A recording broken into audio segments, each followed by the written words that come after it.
The Gospel of John will be in chapter 12, in just a few verses, verses 9 through 11. So it's John 12, 9 through 11. And if you are a guest with us, Kevin mentioned this briefly, but we're really grateful that you're here and joining us. We would just ask if you are willing to take a moment as you head out, stop by the Connect table that's near the door. We got something for you, and we'd love to connect with you. Great way to learn some more about us as a church. Let me just pray for us again, for God's blessing on His Word. Father, we thank you for resurrection. We thank you for the life of Christ, that you are resurrected with power.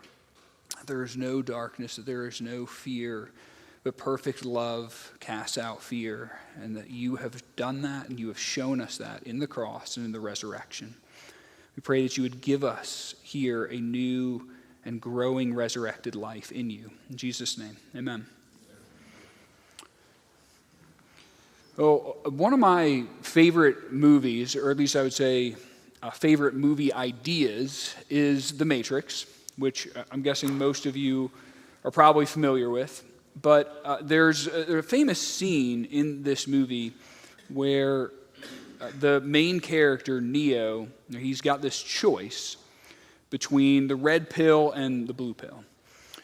And if you haven't seen the movie, let me just spoil it for you.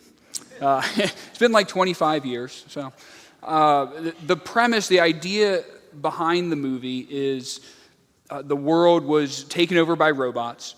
Right, but kind of in that process was largely destroyed. And so what people think is the world, what they believe is reality, is in fact a dream world. And in real life, people are in these like little cocoons in this state of hibernation, but they are plugged in to this dream world, the Matrix. And their mind sort of tricks them into believing that they're living and eating and making decisions, when in fact all of it is a dream, right? It's a virtual reality. And so the main character, Neo, he starts discovering this, or he starts wondering about some of this.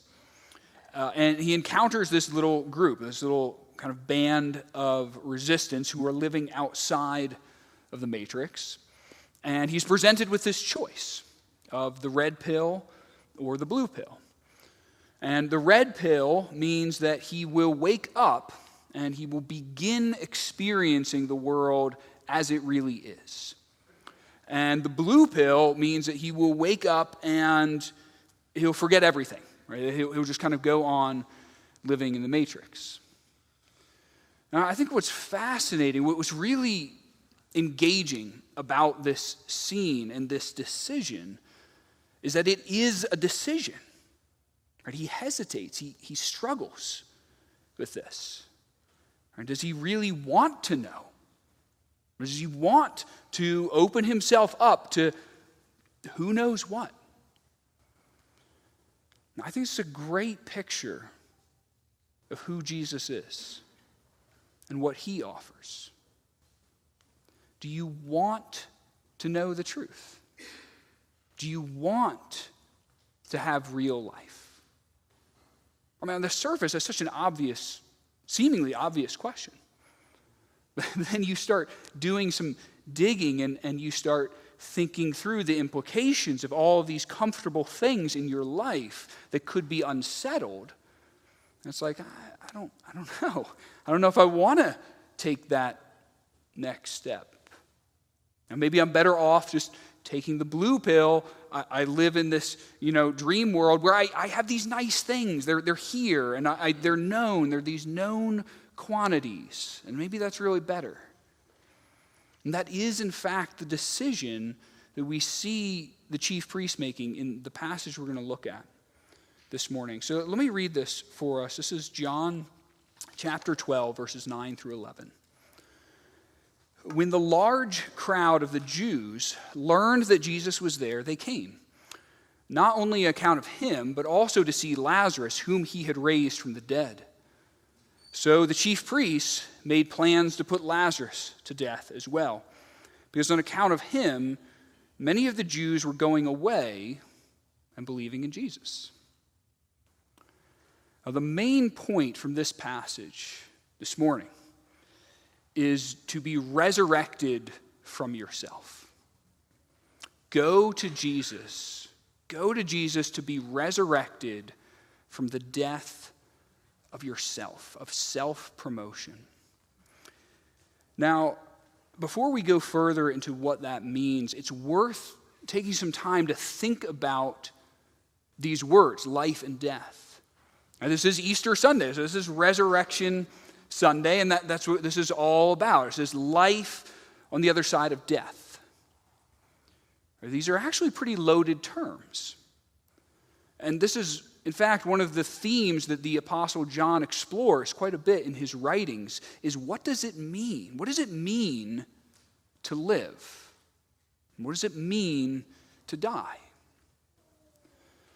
You know, it's interesting that the very first sin, the fall of all of humanity, actually came through a twist, through a deception of the meaning of these words. So Adam and Eve, they're in the Garden of Eden, right? And God comes, he says, don't eat from this tree, right? Because you eat from this tree, you're going to die. And Satan comes to Eve and he says, I'm not really going to die. God just doesn't want you to know what he knows. He's trying to keep you down. And there's actually a partial truth to what Satan says. As Adam and Eve discover, they don't die, literally, the moment they eat that fruit. They do die spiritually. At that moment, they lose this pure, unbroken connection and relationship with God. And as it turns out, that was actually real life. Much more so than merely their physical lives, which they will lose later on. And this is our situation today. You and I are, and all of us here outside this room, we're all going to die.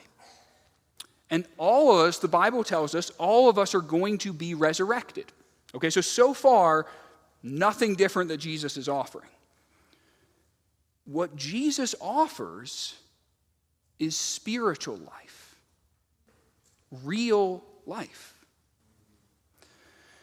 And so, you see, you and I are born into this state of death, that we don't have a connection with God. We don't have a relationship with him. We don't enjoy his love. And worst of all, we like our state of death. We are very comfortable living in the matrix. And so what I want to do is spend some time talking about what is this state of death that we're living in? Or what does that look like? And then, moving to what is a resurrection life? And this state of death, really, it comes down to an obsession with yourself, promoting yourself. Like Adam, we turn away from God because we want his job. We want life to be about us. And so we live in this nightmare of death where we are just stuck. We're stuck on us. And this manifests in two ways we're going to see from this passage. And that's in envy and insanity. We're going to look at how both of those show up, and I want to close with, what is a resurrection life? What does that look like? How do you get that? So first of all, let's talk about envy. So how does this death of self-promotion show up in envy? And you can see how this works with the chief priests in this passage. So verse 9 starts out with the problem. It says, when the large crowd of the Jews learned that Jesus was there, they came. Now the chief priests are the Jewish leaders, supposedly. These are their people, supposed to be their followers, and they're leaving.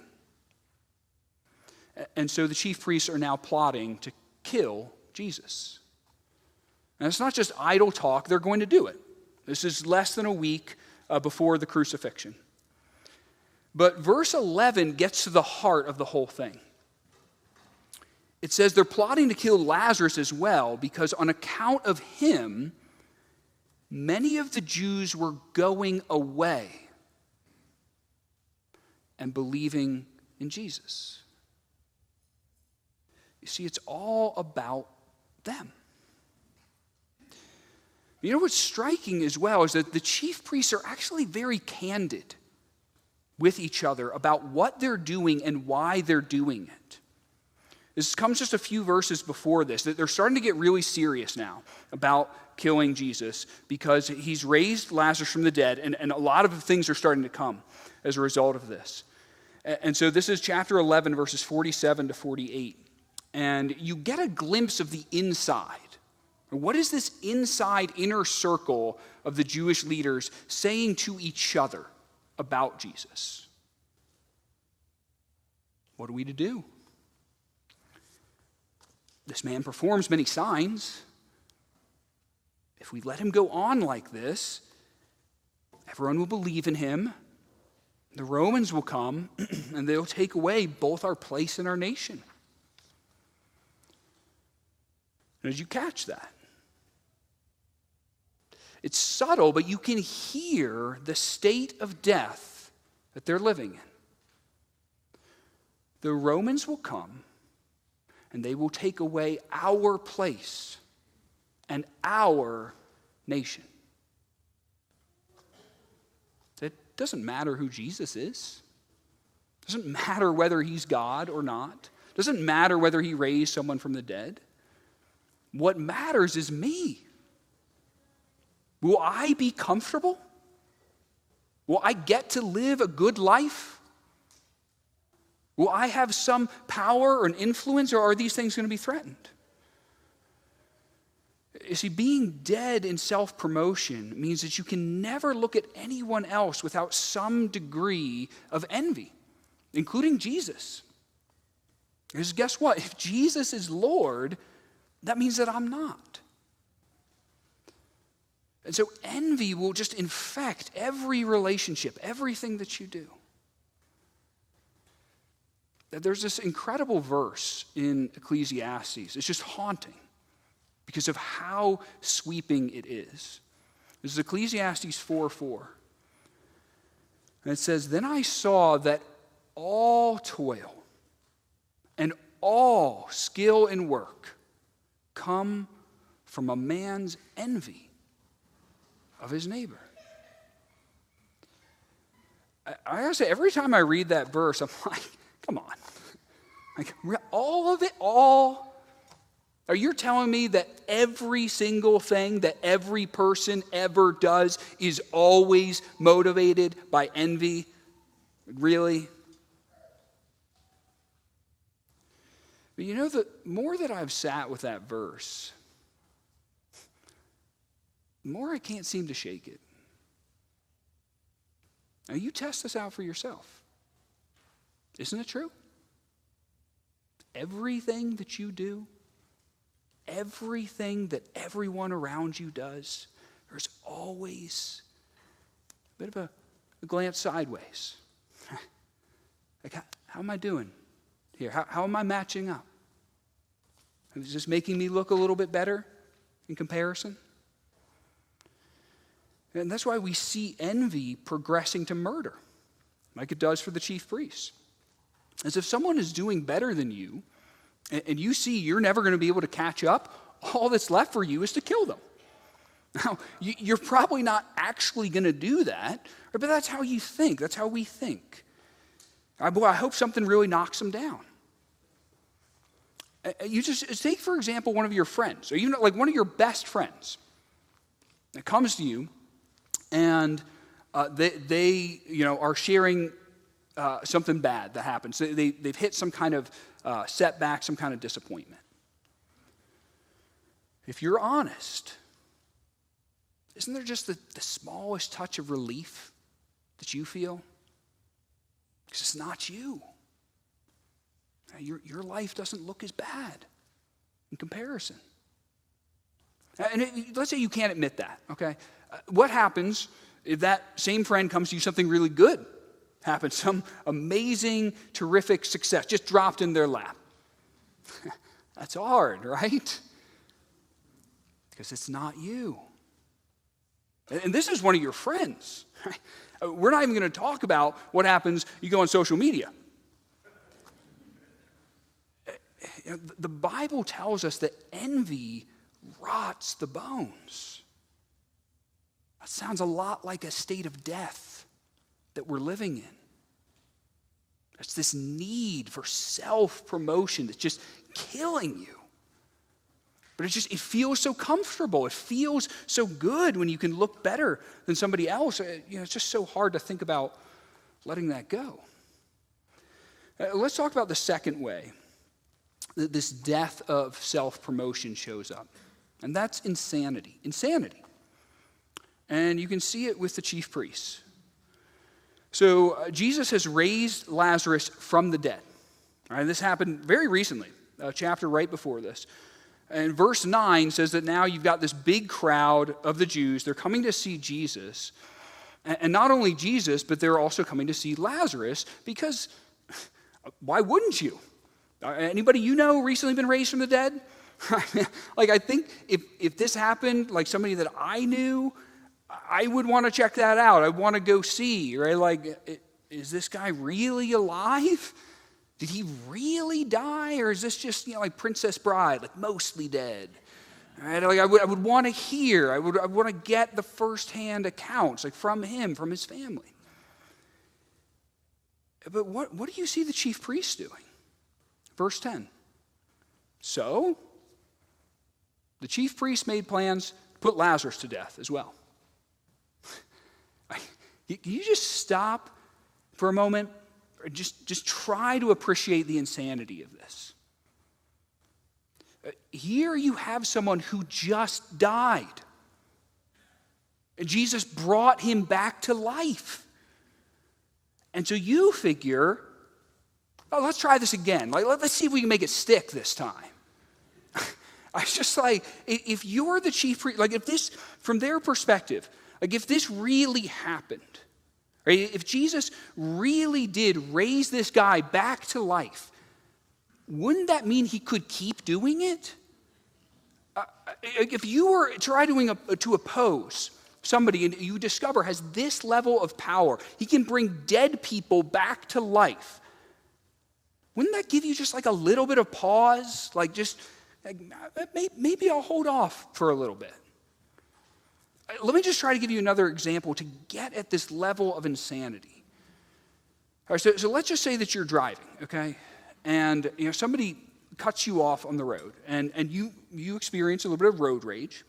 And so you decide, I'm going to tailgate this guy, which deep down is probably not the best decision. But you're on this guy's bumper for a minute or two. And then all of a sudden, you see equipment starts like dropping down underneath his car. Rockets come out of his car, it launches into the sky, and he starts flying through the air. Now, at that moment, maybe you figure, I think I'll let this go. But the chief priests don't. This is the insanity of self-promotion. You're not living in reality anymore. You don't want to know the truth. I mean, why don't the chief priests go and check this out for themselves? Why don't they stop for a minute and ask, like, do we really have this right? I mean, what if Jesus is who he says he is? They can't do it. They can't go there. It wouldn't fit their narrative. It wouldn't fit their agenda. Or they would lose their positions. They would lose their influence. They would lose whatever followers they had left. And so they choose rather this insanity of of living in a world where the truth doesn't matter anymore. They would rather try to wipe out the evidence of the resurrection than reckon with the reality of what that might mean. We'll just keep killing people, right? Just maybe if we kill enough people, this Jesus stuff will go away. Do you hear the insanity of this? There's this desperate push towards more evil. To become a worse person yourself rather than let the paradigm of your reality be challenged. Look, we can roll our eyes over this kind of response, but we do the same thing ourselves. There are truths about God and Jesus and the claims of Christianity that we dismiss, either intellectually or functionally in how we live. It's not because we've checked these things out. It's not because we've approached these with some kind of open mind, eager to learn the truth, but it's rather because we sense, if that's true, it's going to interfere with how I want to live. Lee Strobel was an investigative journalist in the 1980s. And when he married his wife, they were both non-Christians.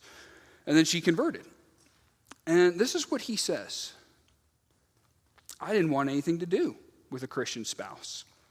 I set out to investigate Christianity, using my investigative background and journalism background for two reasons. One is I did see some positive and winsome changes in her, but at the same time, I wanted to get her out of this cult because I didn't want her to change into some holy roller or something I couldn't relate to. Then, after 2 years of his weighing the evidence, this is what he says. I came to the conclusion it would take more faith to maintain my atheism than to become a Christian. And if you want, you can read about that in his book, The Case for Christ. But it's interesting. You compare that response, a kind of investigative response, to another response. This is Aldous Huxley. He's just a brilliant British philosopher, writer, mid-20th century. This is what he says. I had motives for not wanting the world to have a meaning, and consequently assumed that it had none, and was without any difficulty able to find satisfying reasons for this assumption. The philosopher who finds no meaning in the world is not concerned exclusively with a problem in pure metaphysics. He is also concerned to prove there is no valid reason why he personally should not do as he wants to do. That's key. For myself, as no doubt for most of my friends, the philosophy of meaninglessness was essentially an instrument of liberation from a certain system of morality. We objected to the morality because it interfered with our sexual freedom. There was one admirably simple method of confuting these people, justifying ourselves in our erotic revolt. We would deny the world had any meaning whatever. Now, here's the thing. Our insanity of self-promotion and the death that brings, it doesn't necessarily need to be, a conscious decision, well-crafted philosophy. This is just a natural drift. I think about how this plays out for me. So many times, what I'm concerned about is me. What am I going to do? How am I going to get what I want? What impact am I making? How are people perceiving me? How am I moving towards some kinds of goals or metrics or things that I want? It's insanity. Because if you take a step back, it's like, who cares? What will any of this matter 1,000 years from now? And even, let's just say for the sake of argument, that decided I'd do something really remarkable. And 1,000 years from now, someone uses me in a sermon illustration, like Aldous Huxley. If this world is all there is, who cares? You see, we live in this insanity. We try to remove God from the picture. And then we try to act as if this world matters and that our success or our comfort in this world matters. When if you remove God from the picture, none of this matters. So let's talk about how does Jesus free us from these things? What is a resurrected life?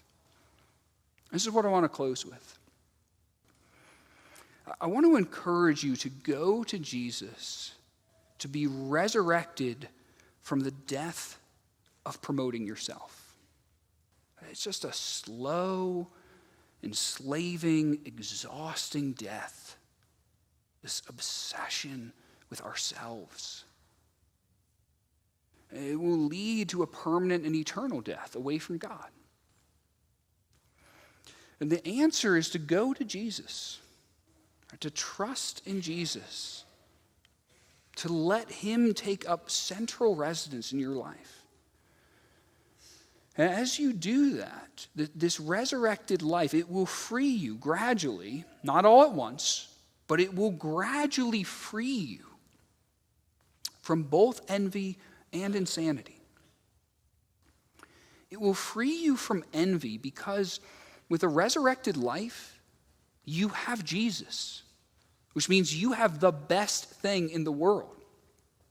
And that means that there's no need for envy because no one can ever have more.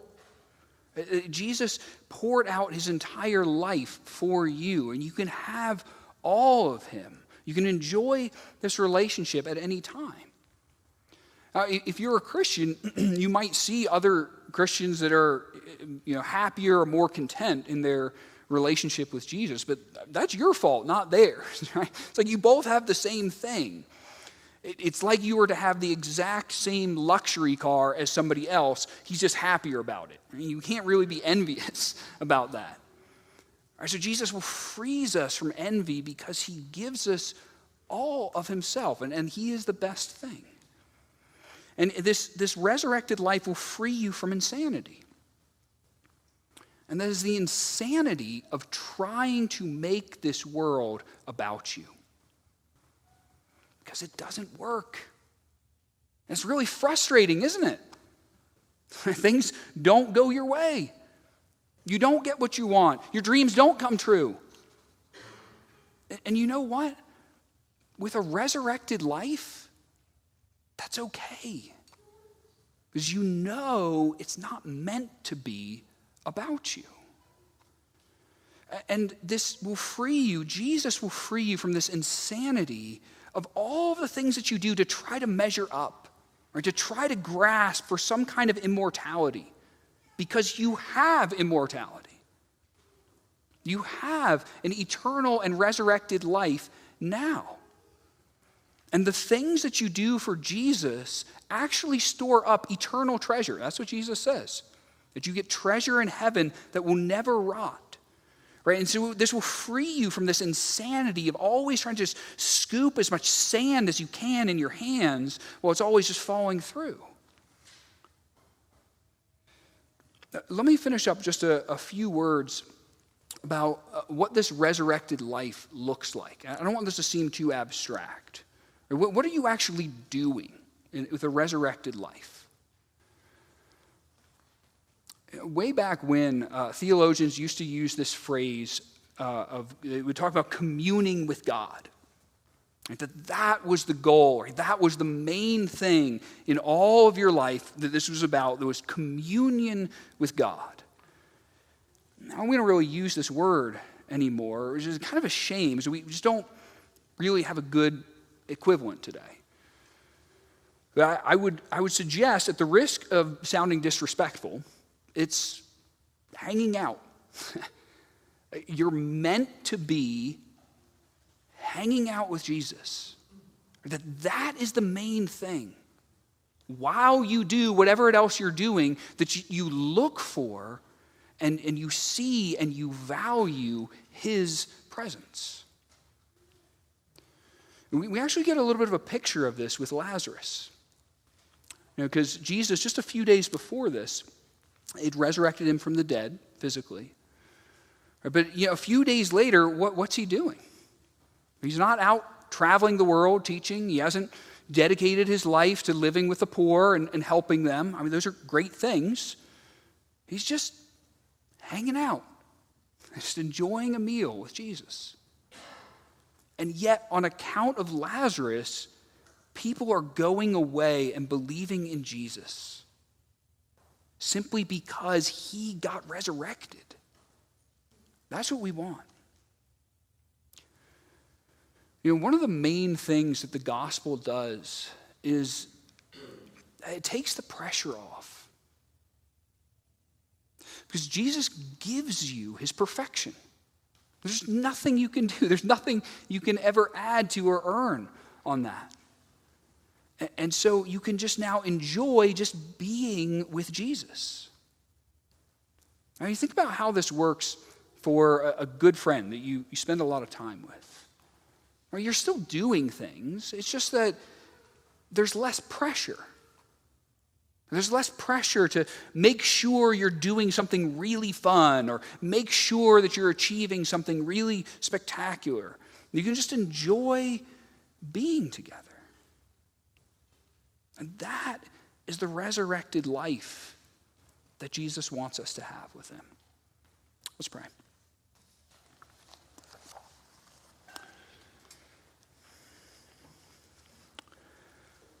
Lord, we thank you that this world is not the end physically, that you have secured and purchased an eternity. But more than that, you've purchased a real and spiritual life with you now. We can enjoy this now to begin understanding what life is meant to be about. And so I ask that you would be doing that, that you would be resurrecting us daily, that we would have this internal renewal day by day, even as we're wasting away outside day by day, as you promise, that we feel, we see, we experience more of this life that just comes in connection with you while we're going about our lives and our days and our conversations, that you are more and more present. There's more of a trust and love and joy in you through that. It's in Jesus' name we pray. Amen.